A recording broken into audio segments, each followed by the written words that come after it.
Well, good evening. Good evening. This is at Marcus with the CK Dowling, Dowling, and you're tuned in to another week of the dctbd podcast slash broadcast slash whatever you want to call it here at the One Love Massive headquarters across the street from the epic and legendary Howard Theater in Northwest Washington, D.C., the Shaw neighborhood. I am joined as always by the beautiful, classy, and ever talented Michelle Bush. I love it. Hi, everybody. Happy Pride, everyone. Happy Pride, Pride, just happened. And before we get into it, we can talk about Pride real fast. Talk about Pride. Pride was crazy, right? Pride was off the chain. I mean, okay, so in the last like 5 years, Pride in DC has become like one of the most epic prides nationwide. Like, I feel like it's like Essence. Yeah. Because you need to book your ticket.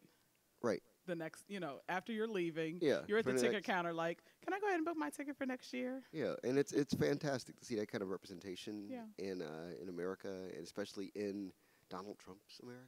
Honey, they were not thinking about P45. Not even close. No, they who? Yeah, so speaking of P45, I wanted to give some folks a rundown of what we're talking about this week. Ian Taranji from the Lucky So-and-Sos, who had a gig tonight. Lucky So-and-So's out there playing big gigs, doing things. We love it. Yeah, he'll be joining us he'll be soon. Sliding in. Exactly. We'll be talking about Donald Trump and as usual, Kim Jong Un's epic little rockets meeting this week. And we're also going to speak about the G7. We're going to speak about the group of seven and Donald Trump's belief that the United States doesn't necessarily need to be a member of a multinational organization that attempts to maintain order and world peace. It's just so stupid. Can't play in the sandbox with others. Okay. Right. We're also going to talk about corruption in the White House. What? And collusion. Collusion. And we're going to talk about this in the nature of the New York Attorney General suing the Trump Foundation. What? For $82 million. It's a lucky so-and-so. Yeah, and Ian Taranji in the building as we started. Yeah, I delayed just so I wanted to make sure that you were in for all of this. Yes. As well, we're also going to be discussing immigration policy. As we have to. Ian Taranji, I mean, one of the benefits of having Ian Taranji on the show is that he is a noted immigration attorney in the D.C. metropolitan area. So these things are all beneficial. And we're going to talk about noted, but well, you do things, right? I do things. There you go. How's your gig tonight? Very good. Gig last week was good. Yeah. Good. I was. I apologize for my tardiness. God, just right in, so smooth. That's right in. I was actually recording the Chunky Glasses podcast. Beautiful. Shout out to Kevin Hill. Shout out to Kevin Hill, and we were talking about the new Kamasi album, and I'm a Kamasi head, it's I was like, phenomenal. all right. Kevin's like, are you sure you can do this one and still make DCTV? I'm like, if I apply myself, I can do anything. I can do anything. Yes. So, and also we're going to talk about a recent spate of violence in the DC metropolitan area. No, we're going to talk about We have that. to talk about that for because, sure. okay, so like there's a thing with violence in the air. Okay, so people still get murdered in Washington, D.C. Yes, they do. Like in numbers that would rival 1986. But who is that said crime in D.C. is down? I mean, you know.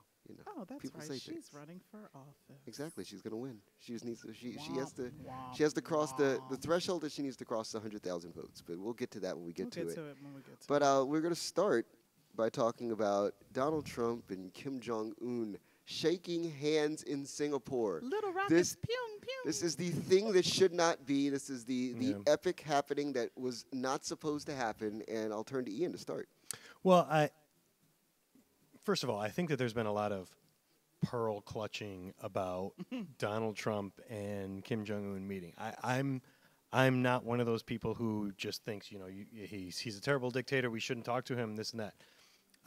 What I think is striking to me about the Singapore summit and Trump's warmth and friendliness with Kim Jong Un is that it stands in stark contrast to how he dealt with world leaders at the G7, which is ostensibly. Hold on, there it is. Look, wait. Wait a minute. Chilling in my b-boy stance. Yeah. Which is as he was sitting ostensibly. at the table by himself. Ostensibly, it is the group of nations who are our closest allies. They are the nations who share our sort of Western democratic values. It's the countries that have basically run the post-World War II global order. And Trump is really upsetting all of that obviously his comments about Trudeau and Canada, but also his They could burn in hell. but also his stance towards Germany. I mean, there's talk about keeping German cars out of the American market. As a Volkswagen driver, I'm going to mark myself down as not down for that. But it's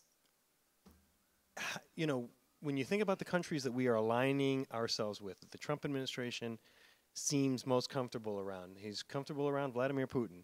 Yes. He's comfortable around Kim Jong Un. Of course. He's comfortable around Erdogan in Turkey. Yes. The Saudi royal family. Of course. Duterte of the Philippines, Exactly. who is a dictator. Yes. And Benjamin Netanyahu, who is democratically elected, but it is a hard right-wing authoritarian version of Israel that we are seeing right now. Exactly.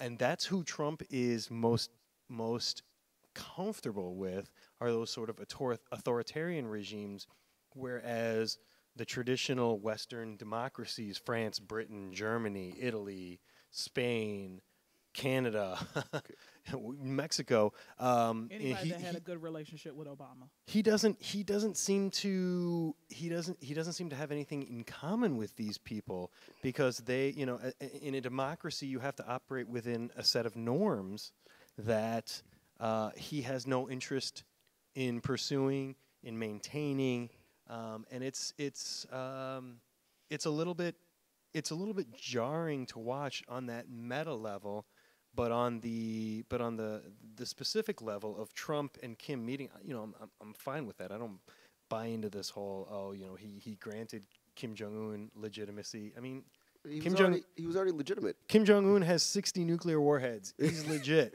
Right. I mean, I think that something else that's important about this whole situation is that, okay, we're not going to say that Trump is, starting to figure things out, but Trump's starting to figure some things out. Wow. Yeah, about being for the sure. president. Is he connecting dots together? He really is. With his big crayon? I mean, every president, I think, goes through that. Right, where you have this moment after you've been in office. He's been in office just over 500 days now, so Correct. people need to be aware of that. Right. So after 500 days, he's starting to realize, okay, so Which is like a third of the way through his term. Right, he's like, these are my friends, and these are people that really don't like me. Mm-hmm. And he's starting to also figure out he's starting to figure out what his election caused. Like, he's starting to see the ripple effects of it, because now he's actually getting out and traveling about the world and actually sitting down and having long conversations with dictators. And the thing is that, and with, like democratically elected leaders, people all over the world. The major issue that I find with this is that Trump is not a political negotiator. He's not somebody who's going to sit at the table and have political conversations. What Trump is doing at the table, I feel like, is he's making value judgments on the humanity of world leaders. And he's looking for people that are willing to sit at the table and not blink. But clearly we saw that nobody was sitting at the table with him. Right, but they're all but the thing is that they're all staring at him worriedly, as in, what are you going to do now? And he's the kind of leader. Well, that's the problem we're having. That's what we're facing right now. Right. We're looking at him. What is he going to do next? What's is he gonna next? do? We don't need for But those he countries to be wants- looking at him right, and talking but about what is he he- going to do next. But he wants to be surrounded by people who share his level of egotism when they sit at the table, because he's a 1980s millionaire. Bankrupt millionaire. Like, right, but still, in the court of popular opinion, Donald Trump is a 1980s millionaire. Yeah. Not And just again- that, a New York millionaire. Yeah. New York Page 6. Right. So he's Every wanting. day. So he wants to sit at the table and have people around him and create a phalanx around him of stone-faced, grim-minded, dictatorial leaders who will not blink. So who do you think is going to blink out of the now G7? Who do you They're think all will blink? blinking. I think that the real thing that you're going to see is that you're going to see Trump moving away from the G7 and creating this multinational force of leaders. It's a force because they're totalitarian, dictatorial type of leaders. A force of leadership where he's going to be able to put forth global policy notions with a boot in the ass attached, to be perfectly frank. And he's able to say, if you don't go along with these sanctions, My friend Kim Jong Un has nuclear warheads. He does not want to use them, but if you force him to use them, he will happily do so. So do we see a part 2 of the G7, like his own? You're saying, okay. Oh, absolutely. Okay. Now, Absolutely. is this going to take us to war? No, I mean, it takes you up to war because war is used as a negotiation point. Because that's all this is. Again, it's the art of the deal. And people have to understand, I feel like Trump, having had this much time to be in the office, he's going back and he's looking through his rise and the things that like defined him as a business leader. Fox News must have written those cliff notes. Right, for and him. he's like, I can look at the art of the deal and I could say, okay, so I know that as the president, I can use war, the threat of the world's greatest military force as a negotiation tool to literally get people to kowtow to my crazy wingnut notions of what, order looks like. Well, that's all we have. That's all we have right now. We have abandoned diplomacy, and respectfully to my esteemed colleagues here, I think will we go to war is the wrong question. We're at war in many different spots on the globe, and we're there. Somalia, Yemen, no, which he referred to as Somalia. Somalia. Because of course he did. God, he's an idiot. Because of course he did. Yes. But I mean, there's Yemen. Right. We're working hand in glove with the Saudi royal family. We've sold them many weapons and planes that they're using to bomb Yemen back to the Stone Age. I mean, I think that's one of the great underreported, along with what's going on in the West Bank. It's one of the great underreported stories globally. Even on BBC.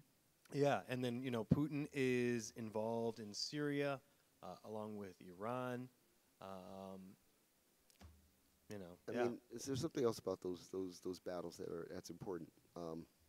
It's the idea that Trump wants to create a notion of victory. I don't believe that he's running in 2020, but I believe that he wants to leave a legacy of success. For sure. At any cost. As any president would. Right. So the idea of aligning yourself with military, battering rams that are beating lesser countries in, battles makes sense. Who will say that it was successful, though?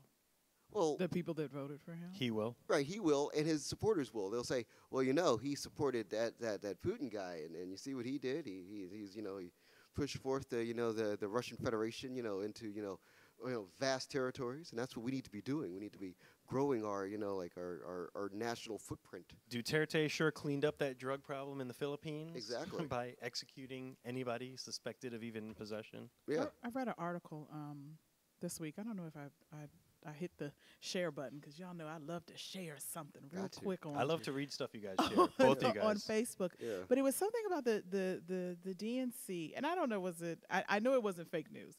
That they have to find a Trump-esque candidate. No. Oh yeah, I shared that. Yeah. Okay, so I did share it. Yeah. Okay. Yeah. That drives me crazy. For the next election. And I'm like, you all have you're the biggest dummies since 2008. Because since 1985. Right. Everybody is of the sense, I believe, that Trump's not running again. So they're like, if Trump's not running again, then we need to take the temperature of his supporters, because not thinking, okay, well, we could find some other people who just don't vote, of which there are millions of people that don't vote in America, that you can actively source as like a ready-made political force that will happily vote. But the Democratic Party is like, no, wait. We know these people who vote. Oh, God. They're conservatives, but they're embarrassing. they're not going to support Trump because Trump's not going to be there. Yeah. So they're the people at play. And they're actually not the people at play, because these people, like black people who voted almost unilaterally for Barack Obama, didn't vote in 2016. They just stopped. Because everybody went to sleep the Wednesday after the election. Right. But y'all want to stay woke. Right. It's like, okay, so we did our racial duty and voting for the black guy Oh my twice. God. But now it's like we're not going to vote again. Do not put that on a T-shirt. No, but I'll just say, I like, did my racial duty. right. But I'm saying that's literally what happened. The data does not lie. No, the data does not lie, and I And mean, put this that is on the back of the T-shirt. this is a point that I make a lot, and I don't just single out black voters. I think Hispanic voters as well did not come out in the numbers that they came out for Obama. White women did not come out I mean, white for women, Hillary Clinton. White women White turn women- white women. White women did not come out for Hillary Oh, Clinton white women. in the same numbers that they came out for Barack Obama. Not at all. And I mean, look, in an election that was functionally decided by about 60, 70,000 Yeah. votes spread across 3 states, Of course. there's any number of and this is my, I am always of the opinion that complex systems defy simple explanations. In when you have, 200 million or 150 million people, Americans voting, That's you can't- 182 million Americans who can still vote. by the way. who can still vote. Who can still vote? Who are possibly like, or part of that? Like that's the whole population. But maybe 2/3 of that Yeah, can I think actually vote. I think it was like basically 70 million to 65 million. Yeah, was 70 what- million. I was going to say Was that's what like was 2/3. was Yeah. kind of like what the election was roughly. I'd have to Google it. Yeah, and they can. But black voters certainly did not come out in the same numbers that they did for Obama. Hispanic voters did not come out in the same numbers that they did for Obama. Women did not come out in the same numbers that they did for Obama. A lot of white working class folks, believe it or not, and I actually, back in 2008, when people were skeptical of it, I was like, look, he went downstate Illinois when he was running for Illinois Senate. I mean, this was a guy who didn't just try to run up the tallies in Chicago. He went to Right. Springfield. He went all over Illinois. And if you've ever been in Illinois outside of Chicago, it is a wasteland. And I say this as someone who grew up outside Chicago. The rest of the state is, no offense to our listeners in Waukegan? Well, Waukegan I still consider as part of Yeah, I was going to say that's part like of Chicago. Yeah. My prom date actually was from Waukegan. I had to go pick her up. I would like to see those pictures. I actually don't have those. That's your mom's house. They're pretty epic though, because I had a killer, and I mean killer mullet. Oh, I love it. I love I was it. class of '89, so I had You had the mullet. the mullet. Oh, Did man. I heard. Rockin'. Did I see that on Facebook? There's like a mullet convention Of or course. or That wouldn't surprise me. a banjo session. I don't know. So yeah. Alright. So I wanted to. I'm gonna show you my mullet pictures, Michelle. I'm after, ready. Yeah, let's- after I'm the ready. show. After As the show. as Let's- as we're talking about hair this evening, I was just wearing my lovely headpiece, lovely. just to slick down the edges before I got on the air to look cute for y'all. And Marcus told me to keep it on Because it looks great. So I was like, yeah. and keep it gangster. Michelle always looks great. I know. So Always looks yeah, good. let's talk about corruption in the White House. I mean, we've moved past collusion. Okay, so this is the first point is we moved past collusion because I think that everybody's just fully aware that collusion exists. Yes. So and here's the thing again, like I always say, the easiest way to not get convicted of a crime is to just readily admit in the court of public opinion that you are guilty, Well, which we've done now with collusion every single day for 500 days. I would take a little bit of issue with that statement insofar as this. I think in the court of public opinion, I think that going out and just admitting it and saying, "What's the big deal?" That's what he does. That's every what he day. That's what he does. But That the was a problem is this. wonderful But the problem interpretation. is this: is that there is an A team of federal investigators They've and had 500 prosecutors. days. I've been involved in federal DOJ investigations that have taken years, but plural. okay, but in my this mind- this is by no means Right. by no means do I feel like this investigation But has gone on far in- too no, long, but in or my- that there's No, but in my there's mind, been no fruits the to it. evidence is so obvious. This man has been nailed 37 different times with like obvious evidence. Like As an attorney, I tell you this: you make the best case that you can. I think what they have is a story that they want to tell.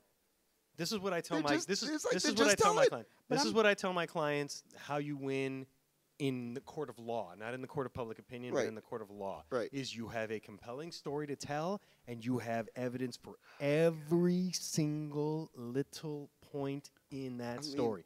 every point. I And think- that's what Mueller and his team are doing But right now. At this point, I feel like this is now more so about destroying the Republican Party's chances of like actually winning in 2020 than anything, because the latest that they'll be able to like bring this to trial Is when he's out of office. would be at least probably like 2019, 2020ish. So it'd be in the middle of the election cycle. You'd have the sitting president on the stand.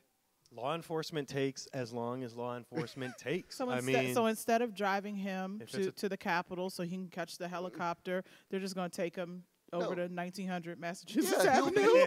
No, that's what I feel like. I feel like the latest Southwest. they have enough. Oh, baby, that's southeast. Oh, But Southeast. I mean, I feel like My bad. if they're slowly building this case, then the most logical time to like pull the trigger would be, well, That's not how Mueller's thinking. I know. That's not how a federal So is prosecutor he? So thinks. is he I'm thinking no, I'm like literally intrigued by this. So Yeah. like I'm asking you as a lawyer to like explain this to So- me, because I'm I'm not. I gobsmacked by I, this. I am not a federal prosecutor. I have never been a federal prosecutor. and I think the people who are Um, watching this probably need to like pay attention to this too, because this is actually super important. disclaimer? Yeah. Yeah. I can tell you this, and this is the one thing that gives me some hope about this whole thing, because there's a lot of thoughts like, he's trying to get away with it. Is he going to get away with it? Is he going to get away with it? And I always feel like there's a lot of noise, and the only signal that matters is what's going on in the federal investigation. Federal investigators are not thinking. They're not thinking about elections. They're not thinking about when can I drop information to gain maximum leverage. They are creating a compelling narrative, and they are going to back up every point in that narrative with evidence. When you see the indictment, and I do believe it will be an indictment. No, and absolutely. I do believe that the president will be indicted. 110%. When you see the indictment, it is going to read like a story, and then you're going to see all these different footnotes after every sentence. Right. And the footnotes are going to take you to, a statement of George Papadopoulos in his interview, sworn testimony of Paul Manafort. There's going to be evidence, 12, 13, 15 email between Donald Trump Jr. and Paul Manafort, Jared Kushner, and various Russians. Right. I mean, there is going to be a document or some testimony or some statement to back up every sentence, and that's the process that they're going through right now. They're combing through literally millions of pages of documents, millions of gigabytes of emails. They're going through the testimony that they've received from the people that they've interviewed so far. I believe that them talking to Trump is going to be less an information gathering exercise than it will be a confirming exercise I think that's the only way, or trapping exercise. Because I feel like if he recluses himself, which he's threatened to do, in that questioning, the only thing he can do at that point is do the affirmative, negative. Did this happen? But that doesn't work in a court of law. That works in a court of public opinion. Right, but I feel you like can but I feel like convince 32% of the Right. American public of virtually anything. Right, you but can I feel- convince 32% of the American public that Barack Obama is a vampire who sleeps during the day and only wakes at not. night Oh, God. to suck the blood He's- from small children. he's You could gonna you tweet could that convince tomorrow. 30% of Americans but of I feel that. like that's the only way that they could get Trump to sit down is if he does a yes no. He doesn't know how to do a yes no. I mean, I think that somebody is. I think the only Did way. you not see that crap that he did Of course. last week? Yeah. What day was that when he said, "Oh, I'm thinking about parting Ali." Muhammad Ali. He nobody supported him when he didn't do good. You That is great. dummy. Anyway, so Can there's we, an 80. can we just really quickly on that point, Yeah. just a total tangent about No. Muhammad Ali. One, obviously, there is no conviction for him to pardon because Correct. the Supreme Court unanimously overturned Muhammad Ali's conviction. Right. But the second point I want to make about Muhammad Ali, he loves Muhammad Ali. He hates Colin Kaepernick. Had Donald Trump been president in, what was it, 1971, Yeah, 72? 1971. Yeah. he would have been motherfucking Muhammad Ali. Yes. As the exact same way Of that course. he motherfucks NFL players Yeah. who would take a knee for the national Yeah. anthem. Yeah, we So had to. fuck him about Muhammad We, Ali. we had to talk about Go that, but fuck that's what, yourself. that's what I'm talking about. You're talking about yes, no. He can't answer a yes, no. He can't do a yes, no. So literally, you're talking about a court hearing, and I'm hearing everything that you're saying and processing and understanding it. And so you finally indict him. Right. You finally say, we're driving you to the courthouse. Yeah. You're going to have to go sit in this little padded cell for a little bit. in Southeast. In Southeast, 1900 Massachusetts Right. Avenue. Right. Why do you know that address? Because I used to work in the criminal justice system. Okay. It's cool. That's It's where cool. DC jail is. You've never been over there? No, I haven't. Oh, you should go over there. It's a beautiful neighborhood. I don't have any No, it is. clients. I It's don't have any lovely. clients over there. Law office of V&A Taranji. If you have legal problems in the District of Columbia, 202-286-6449. There it is. Oh, this episode But, is brought to you so- by his law firm. So, in any event, there's an $82 million lawsuit that's been levied against the Trump Foundation Yes. for a decade's worth. Okay, this is the part that had It came me. out, what, yesterday? Yeah, this is the part that had me. A decade's worth of crime. If a black man standing in front of the Howard Theater, like accidentally trips on the sidewalk, he is immediately incarcerated for 5 to 30 years. Oh, Jesus. He's got 20 to life. The Trump Foundation can commit numerous crimes. Shout out to everybody that's watching. And a decade later, because it's cool. Well, it's not cool. I mean, No, but it's cool to to levy lawsuits against the Trump family at this point. This is like a thing that we just do now for fun. It's just fun. But I think you need to look at the lawsuit not as the end in and of itself, Okay. but as step one Okay, because of New York State's legal right, entanglement. and I want you to break to and I the want you to Trump. break this down because I Yeah. feel like there's so this Trump documentary that's on Netflix. Netflix, by the way, is like YouTube for me. Like there's just We might as well get this show sponsored by Oh, One oh. Love Massive and And Netflix. I'll and watch Netflix. Netflix for like 12 straight hours, and I'll just get caught up in like a hole, and Because can't dig once out. you cut the cord and it's just there, and Yeah. you start searching and watching. Ooh, what's this? Yeah, so that Trump documentary, they're talking about like how entangled Donald Trump was with the foundation. New York City government Oh yeah. in the 80s. And not just the Trump University. So I'm intrigued because you're a lawyer and you can answer these questions. Okay. These are things I think about. Okay, so you're a foundation that has clear ties to the government. Clear and obvious ties, like there's like funding, there's been conversations, there's a whole history there. There's a long, prolonged history, and then to be able to say retroactively that you want to sue this foundation that you have connections with. How do you disentangle that to even make that how do you disentangle that to get that to court? I'm confused. Well, I Because mean, that's the thing that has me. you start out with a charity is a nonprofit organization, and as a nonprofit organization, it receives special tax benefits right.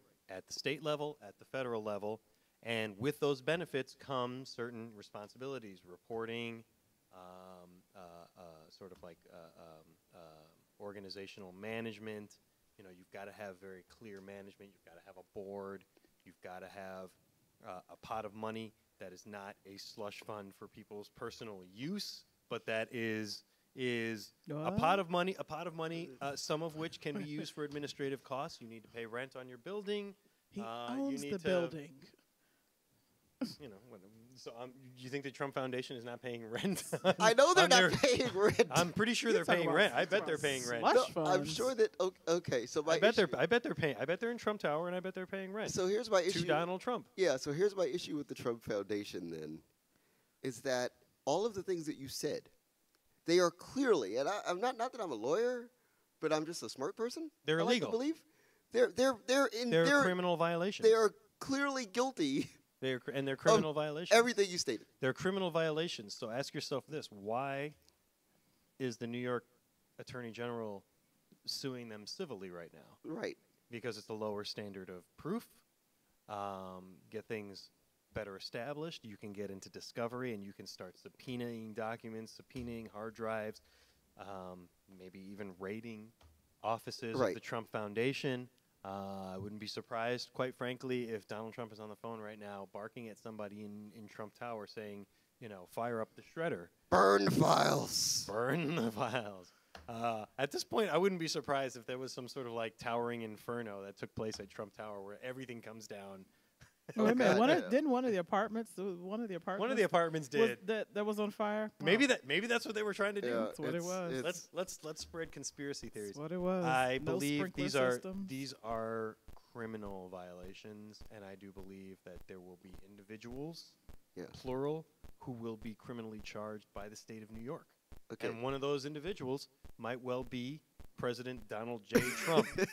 Right. I mean, but it's so again. There's another time where the sitting president of the United States has been, sued and or called to testify in a criminal. You remember all those investigation. times when Barack Obama got sued and called to testify in criminal investigations into him? Oh wait, no, I'm Oh sorry. wait, no, Never happened. no. Oh yeah. No. I forgot. So My bad. I He asked. got called to jury duty one time. And he went. Yeah, And he went. And he went. He said, "This is my civic obligation, Right. the same as every other American citizen, and I'm proud to be here." Right. And they were like, "Have a nice day." Trump would have been like, "My bone spurs." Oh God. So I want to ask the question then. Let's just tie this all together in a nice little bow. I want to ask about Rudy Giuliani Oh Lord. Uncle Rudy. because Didn't I post? Rudy. Okay, so Rudy's role in Lord. all of this is fascinating because I feel like he's created this cartoonish sheen over a very serious Wow. investigation. Yeah. Cartoon. That Sheen. it is. That's what he does. I think that's an apt description. And it's Oh, I did post about him. and the level of terrifying brilliance of having someone whose job it is to make all of this seem entertaining, so that it's not in any way like the actual real gravity of the situation is lost on so many people because you have Grandpa Rudy Yeah. on TV. I think that's Rudy's role. I think that's Rudy's role in this drama is to sort of quell the Trump supporters who are getting nervous. Like, wait a second. I seem to recall growing up not liking the Russians. Right. And it's like, I like Donald Trump, and I don't like Russia, but Trump likes Russia, and they're trying to square that circle. Right. And I think Rudy's role is to go out and talk to those people and say, it's okay. There's nothing to see here. Right. These are a bunch of liberals who are just trying to make life hard Trying to for miscue their our thoughts. dear leader, but everything's good. Everything's fine. And his role is not to present the alternative case Right. that to what Mueller is going to present, because what Mueller is going to present, I believe, is going to be pretty ironclad. Right. If my knowledge of federal prosecutors holds, and then you take the fact that Mueller has not only federal prosecutors on his team, he has an A team of federal prosecutors. He's got the best financial crimes guy. He's got the best counterintelligence guy. He's got the best money laundering guy on his team. Right. So I believe that what he comes out with is going to be ironclad. And Rudy's job is going to be to present the alternative vision to sort of quell the Trump supporters into sticking with him. Right. Trump feels emboldened as long as he's got that 32 to 35%, and then he figures enough people are just socially conditioned to vote R instead of D. Yeah. That you couple that with his 32 to 35% of hardcore, they're always going to be there for him. And he feels like that's a winning coalition. The same way Barack Obama felt that young white liberals and minorities was his winning coalition. Trump feels like that's his winning coalition. Yeah. And so Rudy's job is to keep those folks on the team. Yeah. So speaking of that coalition, to move on, let's talk about the fact that everybody in Northern Virginia is a member of MS-13, and they're all out to, grab guns and to kill us in the forest. Yeah, yeah. Immigration is actually an issue now. And the frustrating part of it to me is that we've criminalized Latinos, especially, in the same way that we criminalized African Americans in prior, almost lockstep, one and the same, and it's really frightening. So I know this is your legal expertise. Well, so if you could talk about that, like right now, like where we're at, that would be important. Yeah, where we're at, and I definitely want to hear your guys' takes as Yeah, well. yeah, for sure. Because the quote that literally came out not too long ago, but I'm gonna let you start. 'Cause that damn Sarah Saunders, it's time for her to go.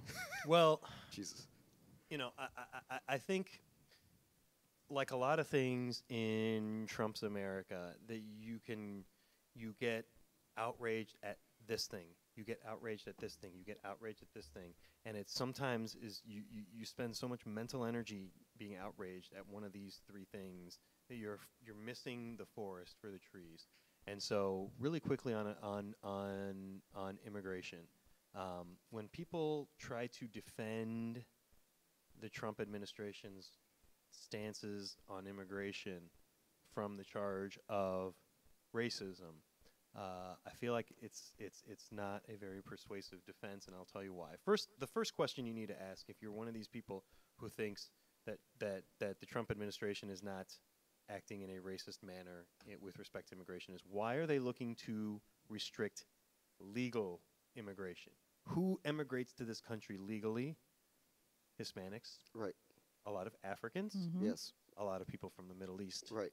Not a lot of people from Norway. Not a lot of people from France. Not a lot of people from Germany or Right. Belgium or Spain or Italy. Yeah, A lot of people from Ethiopia, from Senegal, from Honduras, right. El from Salvador, if you're here. Syria, from El Salvador, from Guatemala. So, that should be your clue right there when people start saying, well, it's all about respect for the law. It's not about being racist. It's about being racist. It's about restricting the number of black and brown people who can become U.S. citizens. I feel like that's a very important context for the things that we're going to discuss right now, because there's so much about immigration law that people don't understand, and so much of media does a terrible job of covering it. They try to break it down into sound bites instead of kind of trusting the American people to understand the real complexities. So there's two things. One is, and we'll just talk about Hispanics from Central America who are undocumented in America. I think that's purient to people who are and they kind of fall into two camps. One is the people who cross the border, and then they're here illegally. Right. Okay. Then the other thing is the people who come to the border and ask for asylum. They are not here illegally. If you are seeking asylum in the United States, you have a right to present your case to an immigration judge to either be granted asylum or be denied asylum. And if you're denied asylum, and you go through the appeals process, and ultimately it goes against you, which it does far more often than not, then you're deported. Asylum grants in this country right now are at about 20%. That means 80% of asylum seekers are being denied. I don't have the numbers to prove it. I think I've said this before. I don't have the numbers to prove it, but my intuition, based on what I see in immigration court every day, if you separated out Hispanic folks from Central America, from El Salvador, from Honduras, from Guatemala, I think it's probably closer to 95% that are losing, and fair enough. I actually think that Jeff Sessions made some points when he said that it's now going to be Justice Department policy that domestic violence, people suffering from domestic violence and people suffering from gang violence are no longer going to be able to receive asylum. I think it's a horrible policy. It demonstrates a lack of humanity, but I also believe that asylum law is not really designed to address those problems. The classic, this is what I explain to my clients, because I always try to be truthful to my clients and tell them, look, you need to understand, if you're going to pay all this money to me to prepare your asylum case, you need to understand that it's more likely than not that you're going to be denied. And you need to think very seriously about, is this money better spent restarting my life in El Salvador Right. after I get removed? And I'm honest with folks about that. And the other thing that I tell them is that, look, asylum law is not your classic asylum case is, I'm a member of political party X and political party Y is in power, and they're directing the police to round up people who are members of political party X and take them into dungeons and torture them. That's a big Mexican issue, right? Like, I know with a lot of like Mexican asylum seekers. Well, it's because I know that like there's a lot of for Central America too. I mean, Yeah. I think that there's anyone seeking asylum from Mexico is probably seeking asylum on the basis of violence by cartels or Right. gangs. In Central America, it's definitely gangs. There's functionally a gang civil war that people are trying to escape. Because the same way that ISIS did in Syria and in northern Iraq, where they go into an area, a town, a village, whatever, and they basically say, you're our territory now, and we're going to protect you from those people, but you need to pay us. You need to, your sons need to come and run drugs for us in the school. Your daughters, if they're pretty enough, we're going to just take them, and they're going to be married to a gang member. Like, it's very ISIS-like what's going on in Right. Central America. And in Central America, you actually have two gangs. You have rival gangs. You have the MS-13 that everybody knows about, which actually began in the United States, Right. did not begin in Central America. But you also have the Mata 18, which is, and they're competing gangs, and they have different territories. I mean, I have many clients who are like, look, I lived in MS-13 territory, but my kid's school was in Mata 18, and I had to cross over every day. And every time I crossed over, I had people harassing me and telling me that they were gonna hurt me, they were gonna kill me, they were gonna rape me, they're gonna take my children, they're gonna kill my husband, whatever. I mean, that's a very real thing, and that's what these people are fleeing.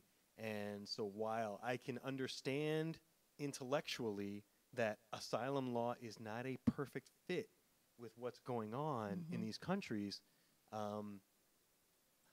I'm someone who believes in the spirit of the law, who believes in first principles, who believes in human rights. Yeah. And That's first and foremost. And I think that we've got to be doing more for these people who are fleeing civil war. They're fleeing civil war. Right. And this whole discussion is not even touching on the horror show that is separating children from their parents as they cross the border. I mean, that is something. Look, I'm a parent.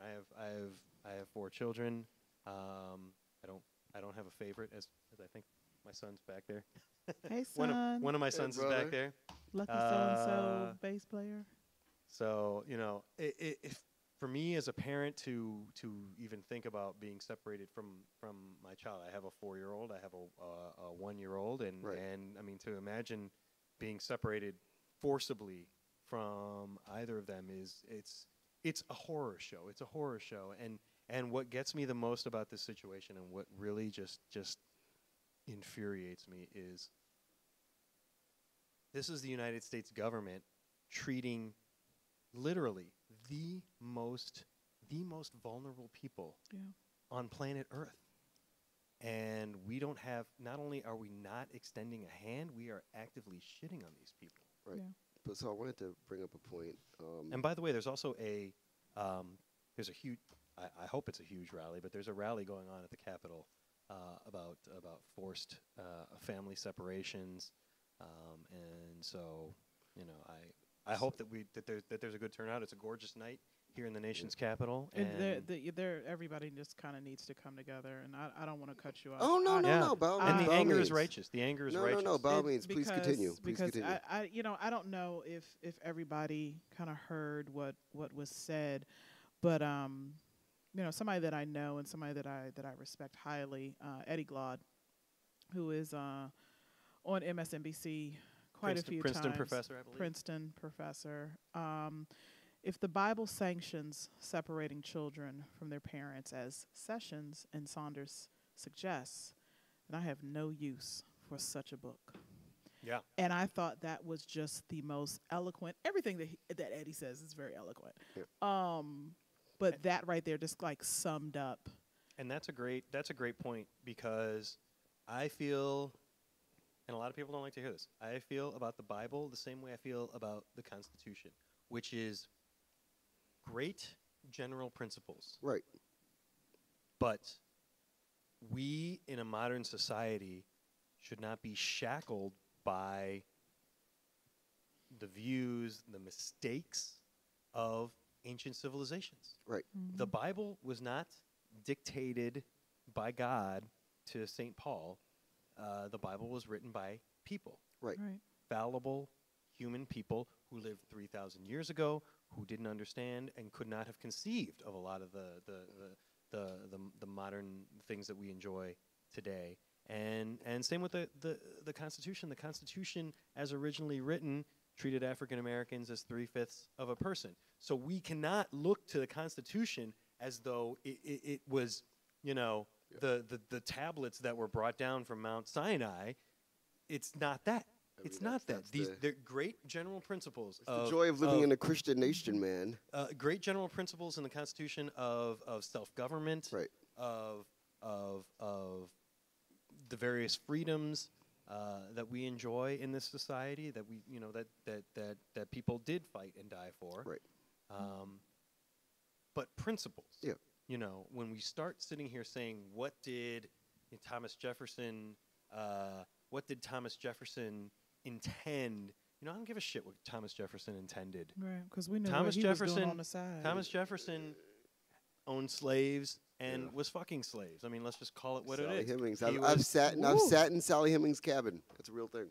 So I wanted to discuss something in regards to this issue, thinking ahead, because I do that. It's a thing I do often. Mm-hmm. So it's the notion of American protectionism, and also the idea of American reindustrialization. If you don't want to, if you want to do reindustrialization, you need a workforce that is willing to invest, willing to be part of mass commercialization, a new economy, a new economy. And which I don't think is industrial. But well, but we're going to industrialize the Midwest. That's happening. Like we're wiping out large scads of the country because we're going to put stuff there. Like that just to me makes logical sense. Like you get rid of people and you put things in. So there's the idea that you are going to replace Latin Americans with teenager white kids. with Africans. Robots. Robots, yes. Don't kick them. Oh God, I saw that thing today. Gosh, if you look at my Facebook wall, this article about people kicking robots is everything. But in any event, like the little robots that ride down the street and They bring you your Chipotle. yeah. So but in all seriousness, Africans from places like Nigeria, Ghana, South Africa, even Durban, places like that. Also, you're looking at people from mainland China who would be able to come in and reignite widget manufacturing for, digital technology, and literally wholesale replacing the blue collar, largely Latin American workforce upon which modern America is built. Yeah. It's a frightening notion to think about. But if you look at what the president is doing, like on a very basic level, that's where we're headed. Blue collar labor is going to be done by largely white people who don't have jobs right now. They're literally, it looks like he's waiting for the right moment to transfer the jobs from the brown people to the white people, and then bring in black people from Africa who will come over here willfully. The one great thing that not great, but terrifying thing that I expect Donald Trump to do is to allow for African immigration, with an E, to America for industrial jobs. And in doing For so, industrial use only. and I'm not sure that that's going to happen. Well, and in I doing so, want to hear your take. and in doing so, he's able to make the argument, because this is an argument that only this man who's the president can make, that he's doing something For black people. that black people, and also that other presidents were afraid to do. He can go all the way back throughout the annals of history and say, I'm a better president than George Washington. I'm a better president than Thomas Jefferson. Barack Obama. I'm a better president than Barack Hussein Obama, because I am bringing Africans who willfully want to come to America. Can you see him slipping up saying, yeah, I even brought his cousin over here. No, I can see him slipping up and saying, I brought inwards over here. Hello. Oh boy. I mean, you know. So Wow. here's where I would. My head hurts, take some- everybody. Here's where I would had take some some issue. wonderful It's a kombucha 1-to-1. earlier. It's a 1-to-1. My head Here's where I would hurts. take some It's issue. frightening. Yeah. I think 2 points. One, businesses. While I agree with you that the business community writ large has sort of decided that unskilled labor should be delegated to the cheapest Yes. labor source. Right. I don't believe that they're going to import that labor. I believe that they're going to export the factories and the manufacturing. I don't believe that they're going to bring. I've always said that Africa is the next. Everybody's Yeah, saying it it. is. Africa's It the next. is. It's the next Everybody's Mexico, saying it's it. the That was an next article in the China, Post last it's the night. next It Thailand. is. Everybody's because, saying it. Because, like, first the American jobs, the American manufacturing jobs went to Mexico. And then you started to see a Mexican middle class rise. You started to see them Right. demanding better pay, better conditions. And so what happened? Those Mexican jobs went to China. Would you? And so now we're seeing, so then from China they go to Vietnam, then Thailand, and Indonesia, and eventually they're going to end up, I think, in Nigeria. Real talk. This is going to sound frightening, and every black person in the room, just prepare yourselves. Like, Okay. guard your balls, because it's coming. Ooh. How many white people in America would rather have a Nigerian neighbor as opposed to an African American neighbor? Honey. This show is concluded. Thank you I mean, all for that's coming out the this that's the evening. guard your balls moment, Damn. because that's a real thing. Which one would you rather have? This is one where I'm not going to speak on behalf of white people. You're not gonna phone a black friend. I'm not going to phone. Yeah. I'm not phoning. I'm not phoning any we white have friends or we black have like friends 5 on minutes this. left. We've gone a little long, but in any event, I wanted to quickly talk about violence in D.C. I want to make sure that Michelle, you can speak to that, because Yeah. what's happening right now is Frightening. frightening. Yeah. It's egregious. It's disgusting. It's frightening, and it's pissing me the hell off. Let's have a real moment right now. We were all born in Washington, D.C. Yes. We were all born around the same time in Washington, D.C. We grew up differently. I think we all know and have seen how Washington has grown, how it's been forced to grow now. And I'm going to quote a Ward 8 friend of mine. And because I'm irritated. I woke up at 3:45 this morning because I'm having knee pain, and I needed to ice my knee, and I know we've got to wrap it up. To wake up and the news come on at 4:00, and to hear that there were 5 shootings within a 3-hour period in the district is not uncommon. But I'm sick of hearing this shit. And I'm sick of, and I'm going to quote Sakisha, y'all are pacifying and condoning this behavior. The communities are at a loss. The government is at a loss. Certain people are being muzzled. Certain positions are being eliminated. And it's emboldening police. You've got a community that doesn't believe in the police, and the police that are not believing in the community. We have a serious problem here in this city. And the shits and giggles that are coming from a lot of people, I'm sick of it. There's 5 shootings within 3 hours, and then the next commercial is vote for Muriel Bowser on June 19th. And no, there's no sunny side to what is taking place right now.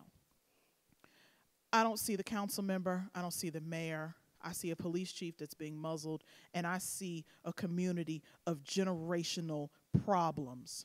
Who is going to step up and be the person to say, we have a serious problem? The lack of respect, the lack of understanding. This is not, we need better policing. No, we need more strategic planning on both sides. I have friends that are on the police force. I have friends that are Ward 8 residents, and I don't know what else to say about it. I am tired of waking up. I'm tired of reading. I am tired of seeing my phone flashing and there's another dead body. Everybody's saying, well, why did the police officer kill him? Why did that boy have a gun on him that was linked back to Pennsylvania? Why? Why were you running? Because he's scared. Because he wasn't raised to understand that the cops are here for the good. Why are we taunting the police? But then why are the police taunting the community? We got broken homes, broken people, broken communities, broken education system, broken government system. When are we going to step up and come together and fix this damn problem? That's all I have. Yeah. Thank you. That's important stuff. That's important Yeah. stuff. Because it is. I'm sorry. No, it's all good. Don't It's all good. apologize. Don't apologize. I'm sorry. That needs to be said. Yeah, that no. needs to be said. Because people will say, well, you don't understand, you don't know. I live in Trinidad. Baby, I done stepped over bodies before. I ride that X2. I understand it. Yeah, my mom was a doctor, and we may lived over here and everything, but my mother birthed half of this city. There's a reason why her office was in Southeast D.C. There's a reason why people, that any office, any doctor, any lawyer, any grocery store worker, anybody, we have lost the values of what this city means to us. When I go to the poll to early vote, you got 2 more days. Half of my votes, and I will say this live on air, half of my votes will be write-ins. Because I don't support this shit out there. Now, dump Trump, I do. Y'all don't forget to vote for Molly. Yeah. So, Vote for Molly. Vote for Molly. Something to say. Charles County, Maryland is 20 miles away from Washington, D.C. I ain't moving there. I know you're not going to move there. We're going to keep you here. But a lot of these people that you're talking about, they're going to end up in Charles County, Maryland. And the Charles County, Maryland is a board of commissioners. I'm telling everybody who is dealing with this issue currently in that side of town, where I am from, people don't know that. I was born in Ward 7. Shock and surprise. I live in Upper Northwest. I work on Connecticut That's Avenue. fine. We live, work, and worship in the city. Right, but I grew up in Ward 7. You get a pass. But I'll tell all my people that are over there. But I love DC. Yeah, I'll tell all my people that are over there. Like it's getting dire. Mm-hmm. And be afraid because you're going to be pushed out. You're pushed out, yeah. And when you're pushed out, again, Charles County, Maryland is 20 miles away and it's run by a board of commissioners.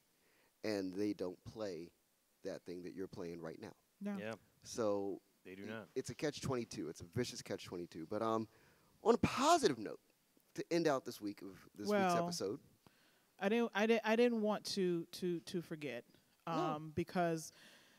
And then we'll end on a positive. I'm sorry. I have to. No, get it out. I have to finish this up. No, get it out. If you don't get it out, I'll be mad. I'll be mad. So because get it out.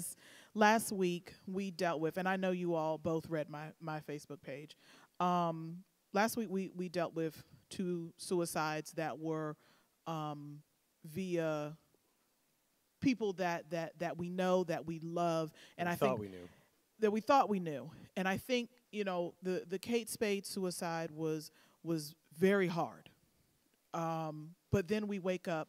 We recorded the show Thursday, and we wake up Friday morning, and I could not get myself together.